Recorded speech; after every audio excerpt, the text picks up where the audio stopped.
Bem-vindos para mais um vídeo aqui no canal O Saquarema. Eu me chamo Thiago Araújo e hoje vamos para um vídeo um pouco diferente. Eu sempre recomendo aqui no canal e sempre que eu posso eu estou relendo o livro Globalização versus Desenvolvimento, do célebre Adriano Benagnon, um dos cabeças do Prona, do nosso querido Enéas Carneiro. Este livro ele é bastante fundamental porque ele explica toda a natureza do tabuleiro geopolítico, principalmente relacionado à economia. Ou seja, como a globalização é um perigo constante à soberania e principalmente essa lógica do câmbio livre, da abertura comercial e afins é balela, você só empobrece o seu país a longo prazo. E é interessante que na primeira parte do livro ele explica exatamente o que é essa dinâmica centro-periferia, explicando inicialmente os centros do passado e do presente, como estas nações se tornaram centros imperiais frente às periferias dispersas pelo mundo, né? Pois bem, o que acontece? Eu estava relendo, como de rotina, o livro e essa parte me chamou a atenção. Portugal e Espanha, centros no passado?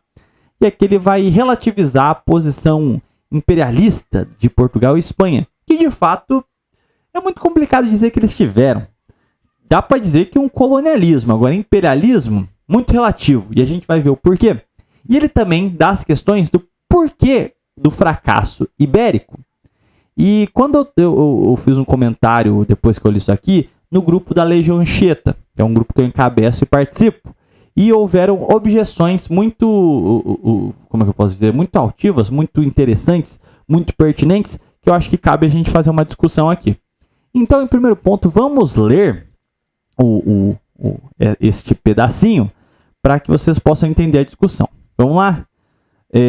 1.2.6 Portugal e Espanha, centros no passado? Portugal e Espanha não fazem parte do centro e pode-se duvidar que tenham feito antes. Ser centro envolve ter a direção econômica, em primeiro lugar, no próprio país, sem sofrer muita influência e menos ainda a participação de estrangeiros na elite dirigente, financeira e econômica estratégica. Ou seja, ser um centro econômico não é só você ser forte, não é só você ser rico, mas propriamente é você ser soberano, não sofrer influências de terceiros em tudo que é setor estratégico da sua nação, da sua civilização. Então você tem que ser independente financeiramente, a sua elite política tem que ser livre de influências estrangeiras e você tem que ter uma autonomia econômica, tá bom? Então é um conjunto desses fatores ser um centro. Pois bem, além disso, o centro A exerce o papel diretor em outras regiões, isso é, as periferias. B controla as relações econômicas entre elas, ou seja, você vai intervir em outros países, outras regiões, e você vai controlar como essas regiões dialogam entre si, como que elas comercializam, as relações que elas têm entre elas. Portugal foi, em certa medida, centro no século XV e XVI, mas vinha sofrendo certo controle de sua vida econômica por estrangeiros. Por isso, ele, apesar de ter muitas características de um centro, dá uma pulga atrás da orelha se ele realmente alcançou sua posição ou não, visto a participação dos ingleses nos seus negócios por muito tempo, ou mesmo dos judeus, né, que também não necessariamente se enquadram como figuras estrangeiras de outro país, mas que não estavam, vamos dizer assim, totalmente assimilados àquela noção de sociedade que era estritamente católica, né? Então, prossigamos. Esse controle era maior na Espanha, não obstante ter sido esta a primeira potência continental da Europa e metrópole de imensas possessões coloniais. O critério mais simples, se não o melhor, abre aspas. O critério mais simples, se não o melhor, é a presença ou não nesta ou naquela região de colônias mercantes estrangeiras. Se o mercador estrangeiro detém a posição mais alta em uma cidade dada, em um país dado, ele assinala por si só a inferioridade da cidade ou do país em relação à economia da qual ele é o representante ou emissário. Não sei se ficou muito claro, mas vamos supor, ouvintes, tem seu país, eu sou um comerciante. Eu chego lá, sou um emissário, um comerciante, representante para ali e para lá, e nas nossas relações fica evidente que a minha posição hierárquica, minha posição de poder é maior que a sua, mesmo você não sendo só um representante, um emissário do seu país. Isso denota que o meu país de origem, ele é um centro que exerce tamanha influência contra você que o meu delegado, nas suas posições, tem uma relação de poder superior. Então significa que o seu país é uma periferia do meu centro. Não sei se deu para entender. Vamos lá. Nós temos 10 exemplos. Agora, ó, atenção, perdão se eu falar os nomes das cidades errados aqui, hein? Depois eu sei que tem até uns trechos em francês que eu não vou ler, não. Nós temos 10 exemplos. Os mercadores genovenses em Madrid, no tempo de Felipe II. Os holandeses em Leipzig, não faço ideia como pronunciar isso, no século XVII. Os ingleses em Lisboa, no século XVIII. Os italianos, sobretudo eles, em Bruges, Antuérpia e Lyon.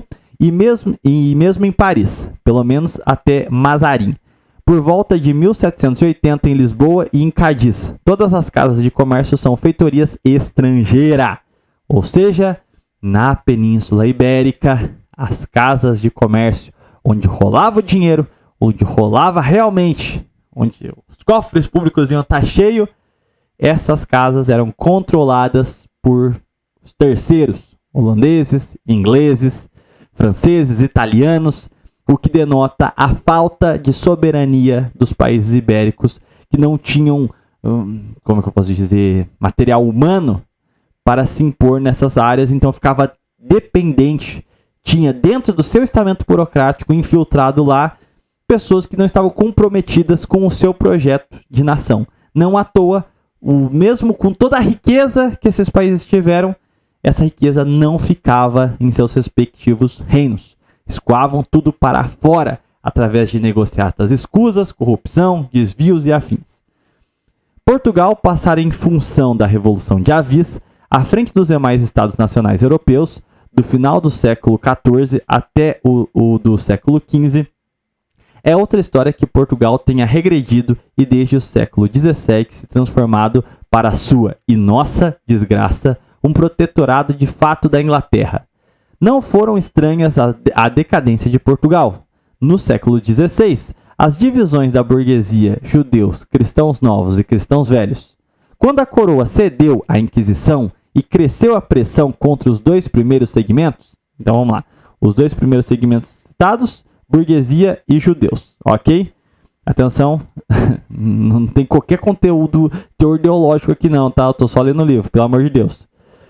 Esses que, em parte, já tinham desde antes conexões no exterior, deixaram de ser funcionalmente nacionais. Entenderam? Quando a Inquisição veio e falou, tá coçando a mão por quê? Que porra é essa de usura? Esses juros absurdos aí. Que diabo é isso aí, meu amigo? Pula fora ou vai ser perseguido. Esses caras falam assim, então vai ser assim? Não vai deixar eu fazer do meu jeito? Então o papo é o seguinte, agora eu vou fazer tudo possível para favorecer os estrangeiros e sabotar o reino aqui dentro.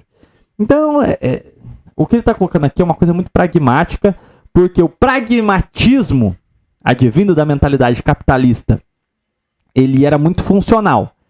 E os reinos católicos tentavam reprimir essas características e principalmente, não só reprimir, mas não era terreno fértil para essas características que aparentavam se provaram à luz da história que seriam as determinantes para o desenvolvimento dos estados nacionais. Até porque a Ibéria era a cristandade tardia. Então faz sentido ela ter várias resistências à mentalidade interina do Estado moderno. E por consequência disso, a burguesia, e nesse caso dos ibéricos, os judeus, que estavam também muito ligados no comércio e com muitos contatos fora, não tanto na África, no Oriente Médio, na América do Norte, na Europa, no norte da Europa e afins, o que acontece? Eles, sendo perseguidos, começaram a não utilizar os seus talentos em favor da Península Ibérica, mas contra ela. Caso muito flagrante é a migração em massa de judeus, tanto de Portugal, mas principalmente da Espanha, para a Holanda, que era uma inimiga da Espanha, e empregaram todos os seus conhecimentos técnicos sobre comércio, finanças e afins para fortalecer aquele novo país e que estava em guerra contra a União Ibérica, né? Enfim, vamos prosseguir aqui. E muitos foram mortos ou emigraram. Alguns cristãos novos mantiveram-se, porém, apesar das perseguições, ativos no comércio e finanças, especialmente no Brasil e nos negócios deste, não só os do açúcar, mas os do comércio com o Peru e do prata. Ou seja, os que ficaram ainda tinham uma capacidade técnica única, que mesmo os reis, isso é muito flagrante na história dos reinos ibéricos, que eles toleravam muitos judeus, muitos burgueses, porque não tinha que colocar no lugar. Então esses técnicos, eles eram muito escassos. Então, só que ao mesmo tempo a agressividade contra esses grupos e a tentativa de moralizá-los, segundo a ótica católica, ainda se impunha. E aí que ficou um negócio que nem tanto ao céu, nem tanto ao inferno, os caras ficaram lá, mas já não tinham lealdade nenhuma à coroa, então colocavam coisa no próprio bolso, faziam comércio paralelo, furtavam parte das bonanças. Então ficou uma situação bastante precarizada. Em 1580, quando ocorre a união pessoal sobre a monarquia espanhola, Portugal fenecia. De resto, fortemente endividado, mas não perdeu de golpe as Índias, como mostra Brudel. E embora os ataques dos holandeses tivessem começado no século XVI, Lisboa recebia diretamente, ainda em 1632, pimenta e especiarias. É com a tomada de Malaca, em 1641, que o Império Português na Ásia foi posto fora de jogo. Com a restauração, em 1640, sobre os Braganças, as capitulações sucederam-se, culminando na aliança com a Inglaterra, em 1660. Essa pôs Portugal no tubo da periferização. Por quê? Nada é pior do que a um centro, ou uma periferia, no geral, se aliar a outro centro dominante. Porque você vai atrofiar as suas capacidades. No caso, acho que todo mundo lembra na escola que foi as balanças comerciais, as trocas entre Inglaterra e Portugal sendo totalmente sucateada. Primeiramente, Portugal está muito fragilizado e a Inglaterra foi que garantiu os Braganças no trono, na prática, né? Mas, além disso, as posições comerciais também com o tempo foram escalonando. Com o avanço das manufaturas inglesas, aí vem, né, os famosos tratados onde Portugal só vendia vinho e era pouco vinho, mas consumia manufatura pra caramba dos ingleses e tudo mais. Isso influencia também quando a família real vem pro Brasil, essa dinâmica econômica, né? No caso, Portugal, quando fez a sua restauração, perdeu definitivamente a sua soberania, sua capacidade de ser um centro. Ali se iniciou uma flagrante periferização que, de uma forma assim, bastante interrupta, sempre com percalços, culminou no que culminou hoje, que é Portugal virando um Zé Ninguém. Mas vamos lá. A Espanha não se governou economicamente. Deixou que suas finanças e grande parte seu comércio exterior fossem manejados por gente sediada em outros países. Por razões como esta, indicativas de falta de coesão e divisão estratégica, perdeu o imenso poder político-militar que teve no século XVI. A prevalência da nobreza que derrotara a Revolução Burguesa denota o pouco poder desta, no caso a burguesia, a que não é estranha a dependência financeira em relação ao exterior. Faltou equilíbrio social adequado, indispensável para contar com elites de verdade, formadoras de estratégia nacional, da qual a econômica é elemento essencial. Daí o declínio da Espanha, dona de abundante capital no século XVI, as enormes quantidades de prata do Peru, Bolívia e México permitiam importar à vontade, e isso também prejudicou a indústria local, que decaiu desprezada politicamente. Vamos lá? Esse ponto aqui é muito interessante para a gente pensar. Porque, veja só, o que ele está dizendo aqui é que era necessário um compasso maior, um equilíbrio de forças entre a burguesia e a nobreza. Aqui vale ressaltar que a Espanha também eram as Espanhas, né? Não tinha uma unidade política tão bem formada assim nesse período. E o que acontece? Basicamente, nós vemos um imperativo que se impõe para o desenvolvimento, que é o surgimento de uma burguesia nacional. Aqui no canal a gente tem um teor tradicionalista, e o canal nasceu com esse teor, mas a realidade se impõe. E isso é um ponto que eu sei que eu vou levar pedrada e muita gente vai chiar, mas a realidade se impõe aos delírios. Essa é a realidade. O fato é que uma burguesia nacional era necessária. Quando a gente vê alguns países que eu não tenho qualquer simpatia, tá, gente? Pelo amor de Deus. Por exemplo, como a Inglaterra, onde a alta nobreza foi sendo exterminada na Guerra dos 100 Anos e a pequena nobreza foi convivendo nos burgos, tendo aqueles hábitos burgueses, e a própria nobreza que emerge depois da Guerra dos 100 Anos já é uma nobreza burguesa, então a burguesia teve muito poder e aparou o seu rei. E aí, assim, ali já é degeneração total ao liberalismo, né? Mas, em campo, apesar de ser algo condenável, em campo econômico, deu certo.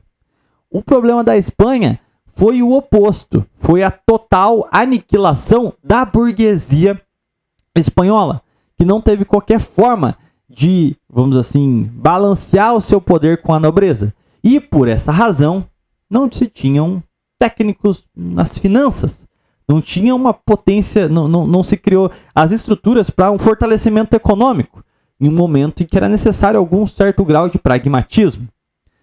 E aqui entra a grande questão.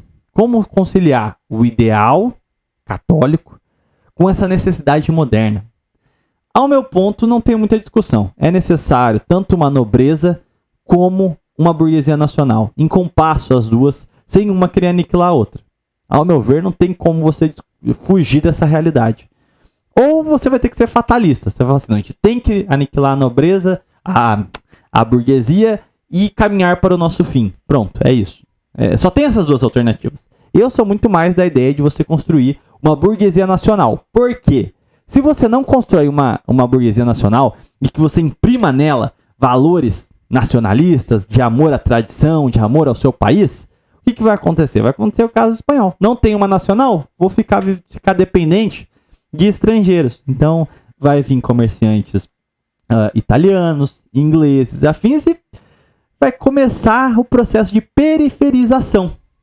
E aqui entra uma situação ainda mais triste, porque a Espanha tinha caixa, tinha capital. Se tivesse os homens corretos na sociedade, ela conseguiria tocar um processo que poderia culminar séculos à frente numa industrialização, criando um maior dinamismo social, as terras e afins, que foi o que causou a Revolução Industrial na Inglaterra, foi justamente as condicionantes históricas da política de cercamento, de aproveitamento da terra na propriedade privada, que concentrou, deu capacidade de concentração de capital, criando um grande escopo de proletários e uma maior dinamização do campo para suprir os centros urbanos, criando efetivo operário com mão de obra baixa, que permitiu a industrialização para ali e para lá.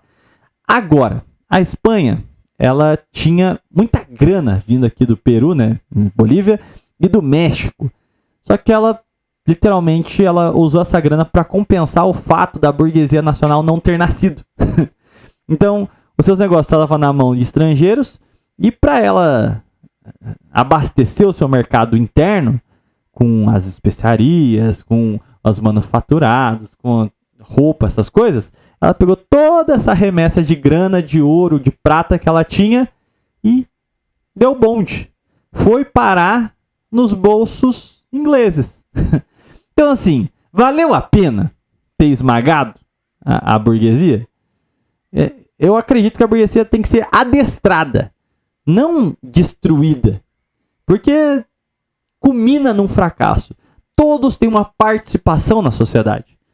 E aí, eu tenho algumas questões aqui que um colega, ele colocou para mim, não vou citar nome, que tá trabalhando nos pontos, como é que eu posso explicar? Que a imagem pública dele tá envolvida, então ele não pode, né, ficar mostrando em canal, essas coisas assim, então não vou citar o nome dele. Mas é um grande colega. E ele comentou o seguinte: meus principais problemas com essa tese são: ele coincide com a derrota da Armada Invencível, o que me faz suspeitar que a causa é outra. Ou seja, o poder militar, que foi o que alicerçou o domínio espanhol como uma potência europeia continental, foi colocado em xeque ali, porque a Armada Invencível caiu por terra. Logo, o princípio basilar de sustentação do seu poder caiu.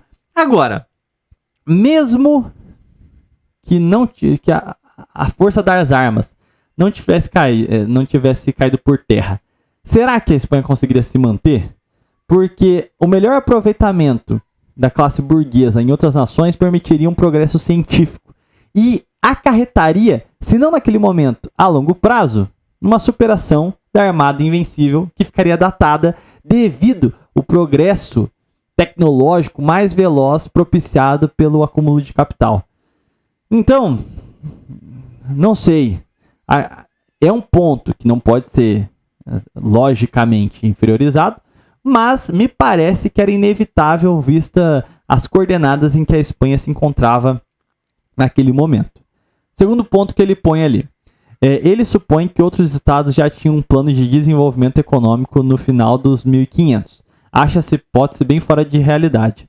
Então, eu também acho, mas eu não acho que o Benayon ele colocou como se os reinos que apoiaram a sua burguesia tivessem feito isso premeditadamente. Do jeito que eles põem, parece muito mais que foi um conjunto de fatores. E principalmente nesse capítulo aqui de baixo, que é esse aqui a formação dos centros atuais, ele vai falar da Inglaterra, da Alemanha, da França e tudo, ele mostra como são justamente elementos que já pré-existiam, não propositalmente na sociedade, que permite a ascensão de novos centros. Isso ocasionou de que países com uma cultura elevada, países com uma coesão social, países que conseguiram centralizar os seus estados, países que, por ocasião, tinham todas essas características, ainda fortaleceram ou tiveram a vitória de suas burguesias nacionais sobre suas nobrezas.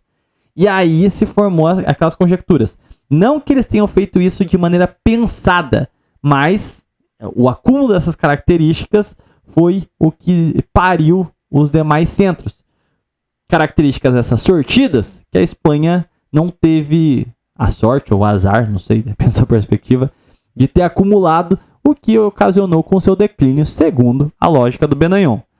Então, não acho que ele deu uma forçada nesse sentido de ter um plano de desenvolvimento. Em dado ponto, a burguesia queria mais dinheiro, o rei começou já queria se livrar das suas amarras representadas pela nobreza e achou que ele poderia usar a burguesia infinitamente para se empoderar através do absolutismo. Que isso é absolutismo, para quem não sabe.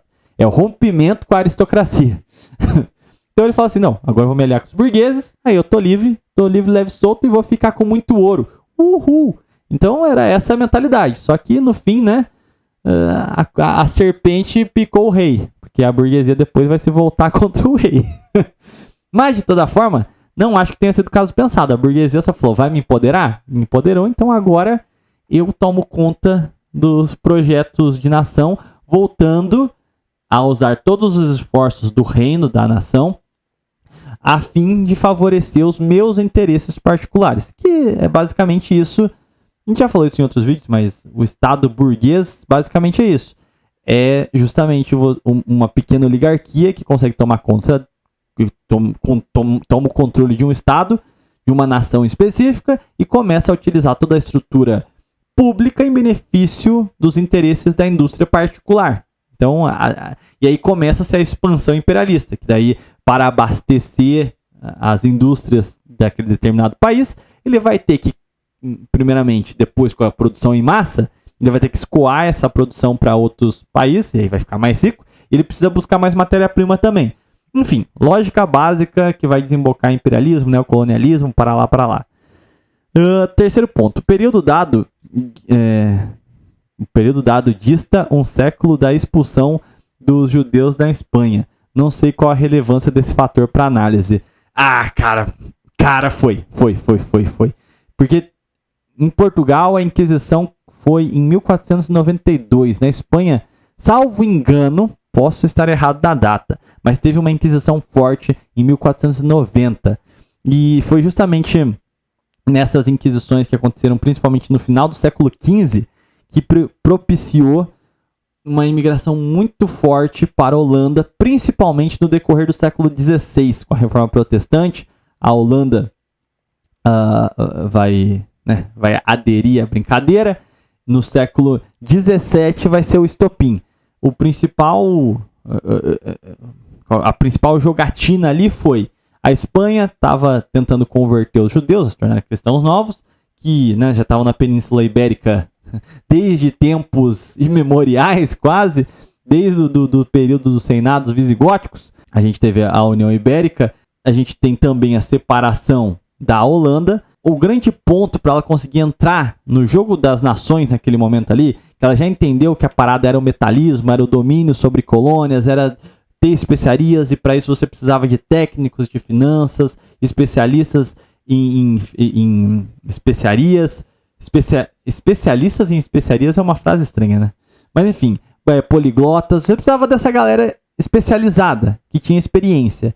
E aí eles sabiam que os judeus eram os principais comerciantes do mundo naquele período, porque o judeu não tinha acesso à terra no regime feudal, o principal símbolo de força era a terra, e os reinos cristãos não permitiam que os judeus tivessem posse sobre terra. Então eles estavam sempre à margem da sociedade. Hoje, ser comerciante é uma coisa bem altiva, na Idade Média nem tanto. Então o judeu ficava meio que com o que restava. Só que, quando vem a gente entra na Renascença, a coisa muda. A posse sobre terra ainda tinha uma relevância, mas o mercado começa a pesar muito, o comércio começa a pesar muito. E aí você deu uma empoderada nos comerciantes. E por conseguinte, por uma questão de causa e consequência, os judeus se tornaram os maiores especialistas no comércio, porque eles já faziam essas funções há muito tempo, nas rotas entre Oriente e Ocidente. E aí, os holandeses espertos, que fizeram, deram liberdade de culto para quem imigrasse para lá e pudesse ser útil ao projeto nacional holandês, né? Então era fortalecer a sua independência. E muitos judeus foram lá. Tanto é que você vai ver, tem um monte de faculdade lá que veio logo após a separação, que elas têm nomes espanhóis porque eram judeus sefarditas da Península Ibérica, que foram lá e ajudaram pra caramba os holandeses a terem informações estratégicas sobre os reinos ibéricos.